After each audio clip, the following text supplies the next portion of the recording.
Hey guys, আসসালামু আলাইকুম। সবাই কেমন আছেন? আপনারা হয়তো জানেন যে বিজয়ঘাটা কমিউনিটি সেন্টারে ঈদ মেলা নামে একটা মেলা অনুষ্ঠিত হয়েছে কিছুদিন আগে। 2-3 দিন আগে শেষ হয়েছে। তো আমি প্রথমে জানতাম না যে আসলে এখানে মেলা হচ্ছে। আমি একদম লাস্টের দিন দেখি যে আসলে ওইখানে মেলা হচ্ছে, তারপরে চলে গেছিলাম মেলাতে। আসলে কি কি উঠছে, কিন্তু যেয়ে দেখি কি পরিমাণ ভিড়, কি বলবো।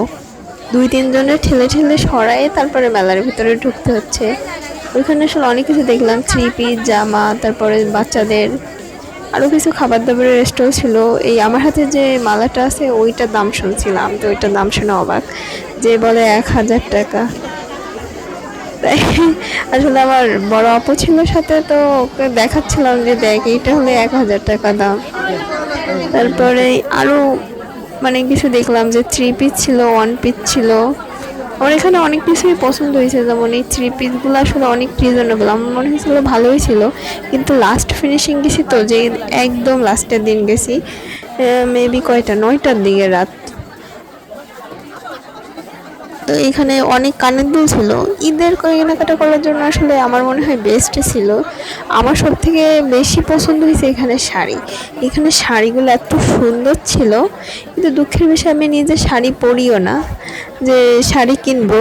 আর লাস্ট দিন গেছি, আমি ওইভাবে বুঝিও নাই যে আসলে এত সুন্দর শাড়ি পাবো। যদি জানতাম তাহলে আমি আর 2 দিন আগে যাইতাম। তো অবশ্য আমি 2-3 দিন আগেই জানতে পারছিলাম যে ওখানে মেলা হচ্ছে। আর মেলা তো 3 দিন থাকার কথা ছিল। আমি ভাবছিলাম যে 3 দিন থাকবে, আরও হয়তো বা মানে যাওয়া হবে কি হবে না, যার কারণে। আর এইখানে একটা শাড়ি, এই আপুর ব্যবহার অনেক সুন্দর ছিল, আর এনার এইখানে শাড়িগুলো আসলে অনেক বেশি সুন্দর। মানে আমার শাড়ি দেখে মানে ওনার স্টাইলের শাড়িগুলোই বেশি ভালো লাগছে।